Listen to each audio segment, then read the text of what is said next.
அருட்பெருஞ்சோதி அருட்பெருஞ்சோதி தனிப்பெருங்கருணை அருட்பெருஞ்சோதி என்றவுடன் மனதிற்கும் எண்ணத்திற்கும் அமைதியை ஏற்படுத்துகின்ற இந்த சொல்லை உலகுக்கு அளித்த அருட்பிரகாச வள்ளலார் அவர்கள் ஜோதிமயமான இந்த நாளை முன்னிட்டு தைப்பூச திருநாள் இந்த நாளை முன்னிட்டு அவர் வெகு ஆண்டு காலம் வாழ்ந்த இந்த இல்லத்தில் இந்த ஆட்சி பொறுப்பேற்றவுடன் வருகை தந்து இந்த இல்லத்தை நிர்மாணிக்கின்ற அன்பிற்கினிய ஸ்ரீபதி அவர்களை சந்தித்து இந்த இல்லத்தினுடைய பராமரிப்பு பணிகளை நாங்கள் மேற்கொள்கிறோம் என்று சொல்லிய போது இல்லை நாங்களே இதை செய்கிறோம் என்று நாங்கள் வந்து பார்த்தபொழுது சிதலமடைந்திருந்த இந்த இல்லத்தை புதுப்பித்து இன்றைக்கு வள்ளலாரின் பக்தர்கள் அவர் உச்சரித்த பெருநாட்களில் இங்கே வந்து அவரை நினைப்பதும் அவருடைய கொள்கை கோட்பாடுகளை எடுத்துரைப்பதும் என்று நல்ல நிகழ்வை ஏற்படுத்துவதற்கு சிறந்த முறையில் இந்த இல்லத்தை புதுப்பித்த ஸ்ரீபதி அவர்களுக்கு மாண்புமிகு தமிழக முதல்வர் அவர்கள் சார்பிலும் இந்து சமய அறநிலையத்துறையின் சார்பிலும் என்னுடைய நெஞ்சார்ந்த நன்றியை தெரிவித்துக் கொள்கிறேன். வாழும் தலைவர் கலைஞர் அவர்கள் வள்ளலாருடைய நிகழ்விலே பங்கேற்று அவர் ஆற்றிய உரைகள் இன்றும் கல்வெட்டுகளாக இருக்கின்றன. இந்த பகுதிக்கு வள்ளலார் நகர் என்று பெயர் சூட்டியவரும் முத்தமிழ் வித்தகர் கலைஞர் அவர்கள்தான். அருகிலே இருக்கின்ற பேருந்து நிலையத்திற்கு வள்ளலார் பேருந்து நிலையம் என்று பெயர் சூட்டியவரும் முத்தமிழறிஞர் கலைஞர் தான். அவர் வழியில் இன்றைக்கு மாண்புமிகு தமிழக முதல்வர் அவர்கள் பொறுப்பேற்றவுடன் வள்ளலாருக்கு முப்பெரும் விழாவை எடுத்தார். அந்த முப்பெரும் விழா என்பது சமய சன்மார்க்க அன்பர்களை கொண்ட வானவராயர் தலைமையிலே ஒரு குழு அமைக்கப்பட்டு அந்த குழு வள்ளலாருடைய 200ஆம் ஆண்டு பிறந்த நாளையும் தர்மசாலை தொடங்கி 156 ஆண்டுகள் நிறைவுற்றதையும் ஜோதி தரிசனத்தின் 152வது ஆண்டு துவக்கத்தையும் இந்த மூன்றையும் ஒருமுகப்படுத்தி முப்பெரும் விழாவாக 2022 அக்டோபர் மாதம் தொடங்கப்பட்டு 52 வாரங்கள் தமிழ்நாடு எங்கும் வள்ளலாரின் பெருமைக்கு பெருமை சேர்க்கின்ற வகையில் இன்னிசை நிகழ்ச்சிகள், வள்ளலாருடைய ஆக்கப்பூர்வமான அறிவியல் சிந்தனைகள், வள்ளலாருடைய போதனைகளை தமிழகம் எங்கும் கொண்டு சேர்த்தார்கள்.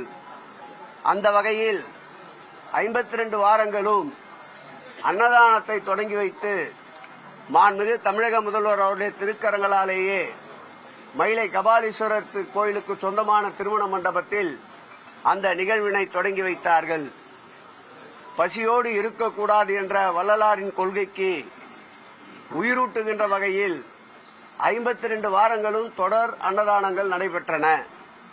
இதற்குண்டான செலவு சுமார் 3.5 கோடி ரூபாயை தமிழக அரசே இந்து சமய அறநிலையத்துறைக்கு மானியமாக வழங்கி வள்ளலாரின் பெருமைக்கு பெருமை சேர்த்தார்.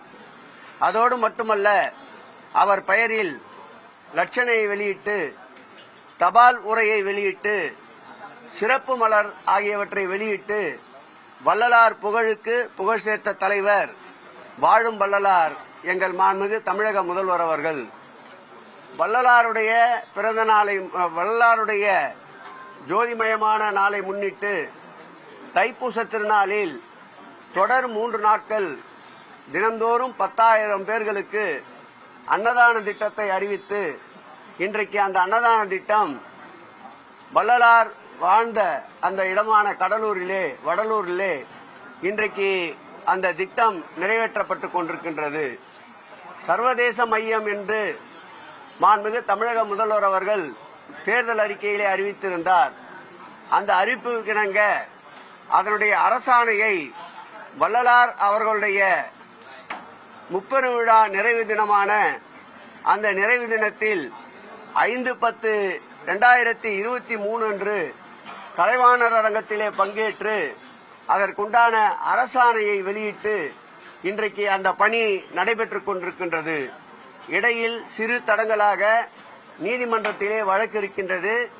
நீதிமன்றத்தின் நெடிய படிக்கட்டுகளில் தமிழகத்திற்குண்டான அனைத்து வகையான சூழ்நிலைகளையும் எடுத்துரைத்து நிச்சயம் அதிலே வென்று நிச்சயமாக அந்த பணிகளை தொடர்வோம் என்பதை மகிழ்ச்சியோடு தெரிவித்துக் கொள்கிறோம். இந்த தியான மையம் என்பது அமைந்தால் சர்வதேச மையம் உலக அளவிலே வருகின்ற வள்ளலாரினுடைய வழித்தோன்றல்களுக்கு வள்ளலாருடைய கொள்கைகளை பின்பற்றுபவர்களுக்கு மிக உதவிகரமான ஒரு சூழல் அமையும் என்பதை உறுதியோடு தெரிவித்துக் கொள்ள கடமைப்பட்டிருக்கின்றோம். அதேபோல் ரூபாய் 3.5 கோடி மதிப்பீட்டில் வள்ளலார் வாழ்ந்த இடமான வடலூர் வள்ளலார் தெய்வ நிலையம் மற்றும் வள்ளலார் அவதரித்த மருதூர் இல்லம் புதுப்பிக்கின்ற பணி மேற்கொள்ளப்பட்டு வருகின்றது. இதுபோன்ற வள்ளலாருக்கு பெருமைக்கு பெருமை சேர்த்த இந்த ஆட்சி இதுபோன்ற ஆன்றோர்கள் சான்றோர்களுடைய கொள்கைகளை சமய நல்லிணக்கங்களை முன்னெடுத்து செல்வதால் தான் மதவெறி இனவெறி போன்ற பாசிச சக்திகளுக்கு தமிழக மண்ணிலே இடமில்லை என்பதை நினைவூட்டுகின்ற நிரூபிக்கின்ற வகையில்தான் இதுபோன்ற சான்றோர் பெருமக்களுக்கு விழா எடுத்து வருகிறது இந்து சமய அறநிலைத்துறை மாண்புமிகு தமிழக முதல்வருடைய வழிகாட்டுதலோடு. ஒவ்வொரு ஆண்டு நமக்கு 3.5 கோடி ரூபாய் நிதி ஒதுக்கி அன்னதானம் வழங்குறாங்க. ஆண்டு முழுவதும் 52 வாரங்கள். அதோட தொகை அதிகரிக்கப்படுமா இல்ல கொடுக்கக்கூடிய தொகை சரியா இருக்குதா? இல்ல, அது அந்த ஆண்டிற்கு மாத்திரம்தான் ஒதுக்கப்பட்டது. அந்த 30 விழாவை முன்னிட்டுத்தான் அந்த தொகையை அரசு மானியமாக வழங்கியது. இப்பொழுது தைப்பூசத்தை முன்னிட்டு தினந்தோறும் 10,000 நபர்களுக்கு என்று 3 நாட்கள் வழங்கப்படுகின்றது. தேவைப்பட்டால் நிருபர் அவர் வைத்த கோரிக்கை மாண்புமிகு முதலமைச்சருடைய கவனத்திற்கு கொண்டு சென்று சாத்தியக்கூறுகள் ஆராயப்பட்டு நிறைவேற்றுவதற்குண்டான வழிவகைகளை காண்போம். சர்வதேச மையம் அமைக்கிறதுக்கு நம்ம உச்சநீதிமன்றம் நமக்கு அனுமதி கொடுக்கிறது. எந்த நிலையில இருக்கு சார்? சர்வதேச மையம் அமைப்பதற்கு ஒரு சில காழ்ப்புணர்ச்சி கொண்டவர்கள் மத நல்லிணக்கத்தை வலியுறுத்துகின்ற அவருடைய கோட்பாடுகளை சிதைக்கின்ற வகையில் அப்படி ஒரு நிலையம் அமைத்துவிட்டால் இங்கே மதத்தால் இனத்தால் மொழியால் மக்களை பிளவுபடுத்துகின்ற சக்திகளுடைய வலு குறையும் என்பதால் பல்வேறு வழக்குகள் நீதிமன்றத்திலே தொடுத்தார்கள். நீதிமன்றம் A, B என்று 2 பிரிவாக பிரித்து B பகுதிக்கு அனுமதி வழங்கி கட்டிடப் பணிகள் நடைபெற்றுக் கொண்டிருந்தன. அதைத் தொடர்ந்து உச்சநீதிமன்றத்திற்கு சென்றார்கள். உச்சநீதிமன்றத்தில் அந்த வழக்கு தள்ளுபடி செய்யப்பட்டது. தள்ளுபடி செய்யப்பட்ட வழக்கையே மீண்டும் உச்சநீதிமன்றத்தில் மனு செய்து ஸ்டேட்டஸ் கோ மெயின்டெனன்ஸ் பெற்றிருக்கின்றார்கள். வருகின்ற 28ஆம் தேதி அந்த வழக்கு விசாரணைக்கு வர இருக்கின்றது. உச்சநீதிமன்றத்தில் சீனியர் கவுன்சிலரை வைத்து அந்த வழக்கை முறையாக நடத்தி வெற்றி பெற்று நிறுத்தப்பட்ட பணிகள் மீண்டும் தொடங்கப்படும் என்பதை தெரிவித்துக் கொள்கிறேன். நேற்றே முடிச்சாச்சு அந்த பிரச்சனையை. நேற்றே பிரச்சனையை முடிச்சாச்சு. தைப்பூசத்துக்காக அங்க கிட்டத்தட்ட 20 மரங்களை வெட்டி இருக்காங்க அப்படின்னு சொல்லி எதிர்ப்பு தெரிவிக்கிறாங்க. அங்க வடலூர்ல இருக்கக்கூடிய இல்ல, அதற்கு போதிய விளக்கங்களை எந்த பக்தர்களும் எதிர்ப்பு தெரிவிக்கவில்லை. அங்க தமிழர்களையே ஒரு சாரர்களை பிளவுபடுத்தி அரசியல் செய்து கொண்டிருக்கின்ற ஒரு சில சக்திகள் தான் அதை பூதாகரப்படுத்தின. உடனடியாக அதற்கு அந்த மாவட்டத்துடைய இணை ஆணையாளர் அவர்கள் அதற்கு விளக்கம் சொல்லி அறிக்கை வெளியிட்டிருக்கின்றார். எந்த மரங்களும் வெட்டப்படவில்லை. ஜோதி தரிசனம் அனைத்து மக்களுக்கும் தெரிய வேண்டும் என்பதற்காக வளர்ந்துவிட்ட கிளைகளைத்தான் ஒழுங்குபடுத்தினோம். மரங்கள் வெட்டப்படவில்லை. ஏதாவது ஆதாரங்கள் இருந்தால் கொடுங்கள், அதன் மீது நடவடிக்கை எடுக்கப்படும் என்று கூறியிருக்கின்றார்கள். நானும் அவர்களை நேரடியாக சென்னைக்கு வரவழைத்து ஆணையாளர் முன்னிலையை விசாரித்தோம். எந்த விதமான மரங்களும் வெட்டப்படவில்லை. கிளைகள் தான் ஒழுங்குபடுத்தப்பட்டிருக்கின்றன. அது கூட ஜோதி தரிசனம் என்று பல்லாயிரக்கணக்கான மக்கள் கூடுகின்ற பொழுது இடையூறாக ஜோதி தரிசனம் தெரியாமல் இருக்கக்கூடாது என்பதற்காகத்தான் அந்த பணிகள் மேற்கொள்ளப்பட்டிருக்கின்றன. சீர்படுத்துகின்ற பணிதான். நேற்று இரவு எச் ராஜா ட்வீட் போட்டிருக்காரு. இந்துக்களுக்கு எதிராக ஒரு அறிவிப்பை வெளியிடுறதும் எதிர்ப்பு வந்ததுக்கு அப்புறம் அதை திரும்ப பெறுறதும் தான் நேற்றே முடிஞ்சிடுச்சு. அதை திருப்பி நோண்டிக்கிட்டு இருக்கீங்க. அவருக்கு வேற வேலை இல்ல, அவர் அதைதான் பண்ணின்னு இருப்பாரு. ஒரு பிரச்சனை வந்தவுடன் அந்த பிரச்சனையை ஆய்வு செய்து தவறு இருக்கும் பட்சத்தில் அதை சரி செய்கின்ற அரசு தான் இந்த அரசு. எடுத்த நடவடிக்கையிலே ஸ்டாண்ட் பண்ணி கொண்டிருக்கின்ற அரசு அல்ல இந்த அரசு. தவறு ஒரு அதிகாரி அவர்கள் ஒரு உத்தரவை பிறப்பித்ததை அந்த உத்தரவு ஏற்புடையதில்லை என்பதால் உடனடியாக திரும்ப பெறப்பட்டு விட்டது. அவர் மீதும் விசாரிப்பதற்கு அவருக்கும் நோட்டீஸ் அனுப்பப்பட்டிருக்கின்றது. 2-3 நாட்களாவது அதற்கு இடைவெளி தேவை. தவறு இருக்கும் பட்சத்தில் நடவடிக்கை எடுக்கப்படும். தாவேக தலைவரை தேர்தல் வியூக மன்னர் பிரசாந்த் கிஷோர் சந்திச்சிருக்காரு. 2026 தேர்தலை தாக்கத்தை ஏற்படுத்த நினைக்கிறீங்க? மக்களின் அன்பை பெற்றவர்கள், மக்களோடு பயணிப்பவர்களுக்கு இந்த வியூக மன்னர்களால் எவ்வளவு தூரம் பயன் இருக்கும் என்று தெரியவில்லை. எங்களை பொறுத்தளவில் நாங்கள் மக்களோடு கூட்டணியை வைத்திருக்கின்றோம். அதற்கு ஒரு எடுத்துக்காட்டு தான் ஈரோடு இடைத்தேர்தலில் எதிர்த்து நின்ற அனைவருக்கும் முன்ஜாமீன் வைப்புத் தொகை இழந்தது. இது ஒரு முன்னோட்டம். நிச்சயம் 2026 மாண்புமிகு தமிழக முதல்வருடைய ஆட்சி அவர் எண்ணியது போல 200ஐயும் தாண்டி உறுதிமிக்க ஒரு ஆட்சியாக மீண்டும் மாண்புமிகு தமிழக முதல்வர் அவர்கள் 2வது முறையாக இந்த தமிழகத்துடைய ஆட்சி பொறுப்பை ஏற்பார். ஏனென்றால் மக்கள் நல திட்டங்களுக்கு தொடர்ந்து மக்கள் ஆதரவு அளித்து வருவதற்கு ஈரோடு கிழக்கு தேர்தலே ஒரு சாட்சி.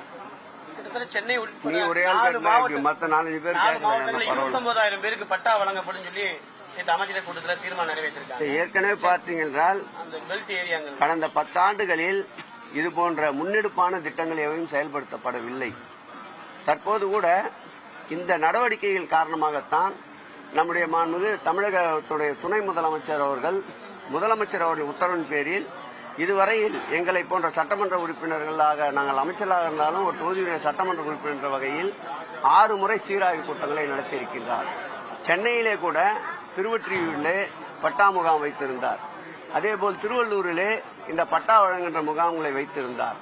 ஆகவே இந்த பட்டா என்பது அவர்கள் நிலத்திற்கு, அவர்கள் வாழுகின்ற இடத்திற்கு ஒரு உரிமை.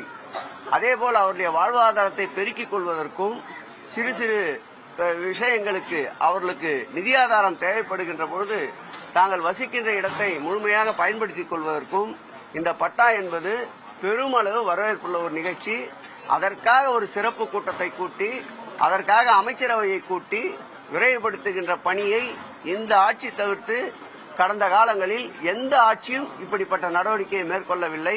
நிச்சயம் சொல்வதை செய்பவர், சொன்னதையும் செய்பவர், சொல்லாதையும் செய்கின்ற முதலமைச்சர் அவர்கள் அறிவித்தபடி அந்த எண்ணிக்கையில் பட்டாவை வழங்குவதற்கு அனைத்து வகையிலும் முயற்சிகளை மேற்கொள்வார்.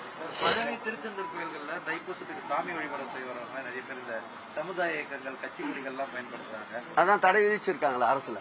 அப்படி எதுவும் பயன்படுத்தக்கூடாதுன்ட்டு அந்தந்த மாவட்ட ஆட்சித்தலைவரும் மாவட்ட கண்காணிப்பாளர்களும் கடுமையான உத்தரவுகளை பிறப்பித்திருக்கிறார்கள். என்னை பொறுத்தளவில் ஆன்மீகமாக செல்பவர்கள் ஜாதி சமயங்களுக்கு அப்பாற்பட்டு அனைவரும் ஓர்தாய் மக்கள் என்ற உணர்வோடு செல்வதுதான் ஏற்புடையது. ஆகவே பிளவுபடுத்துகின்ற சக்திகள் இதில் ஊடுருவக்கூடும்.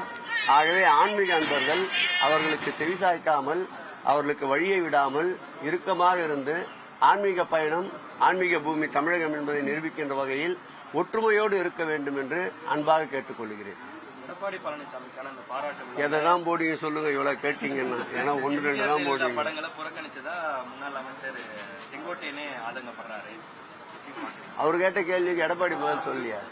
அவரோட வாய்ஸ் ஜெயக்குமார் தான் பதில் சொல்லியிருக்காரு. நீங்க எடப்பாடி சார் எங்கன்னா வந்தா அதை போய் கேளுங்க. ஏன் நீங்க அவங்கள புறக்கணிச்சீங்க, அவங்க படத்தை போடல?